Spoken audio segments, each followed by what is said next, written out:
Magandang araw po. Ako po si Milbert Capote at welcome sa Landas ng Pag-asa. Sa Ebanghelyo ngayong araw, ayon sa Mateo 13:47 hanggang 53, kinumpara ni Jesus ang kaharian ng langit sa isang malaking lambat na hinagi sa dagat. Pagkalaon ay nakahuli ito ng iba't ibang uri ng isda. At nang mapuno ang lambat, hinatak at saka pinaghiwa-hiwalay ang maayos at hindi. Siguro ito yung tipong pagsusuri ng pagpapasa sa panuntunan o standard niya.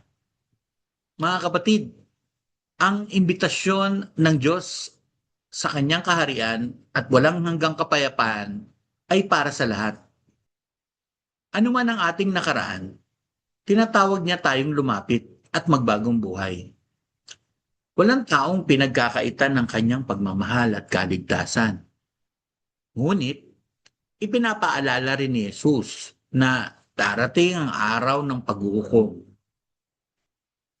Hindi tayo hahatulan batay sa ating mga salita at sa sinasabi nating pananampalataya natin sa Kanya, ngunit sa kung paano natin ito isinabuhay.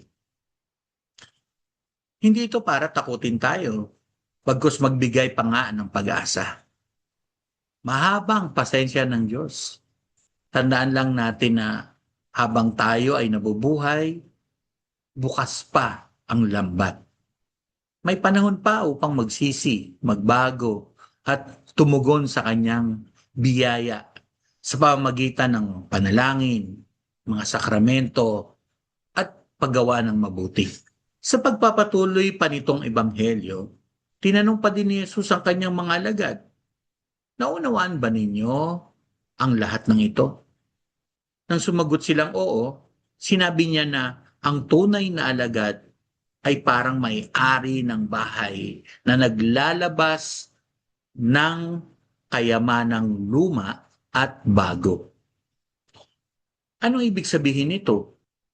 Ipinapaalala lang nito sa atin na bilang mga Kristiyano, pinapahalaga natin ang salita ng Diyos at ang mga turo ng simbahan na ipinasa sa atin sa loob ng mahabang panahon. Tandaan po natin na hindi nagbabago ang katotohanan ng Diyos, bagkus patuloy niya tayong ginagabayan upang mas maunawaan natin at maisabuhay ito hanggang sa kasalukuyang panahon.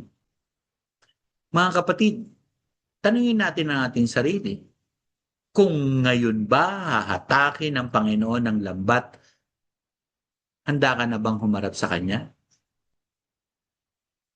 Kailan ka maghahanda? Kapatid, hindi pa uli ang lahat. Ika nga, habang may buhay, may pagkakataon pang magbago, magmahal, magpatawad, at mamuhay ayon sa kalooban ng Diyos. Naway piliin natin si Kristo araw-araw, manatiling tapat sa kanyang salita, at maging tunay na mga alagad na namumuhay sa pananampalataya at pag-asa at pag-ibig. Amen. Kung kayo po ay na-bless ng video na ito, paki-like, subscribe, at share para kayo din ay maging pag-asa ng iba. Salamat po.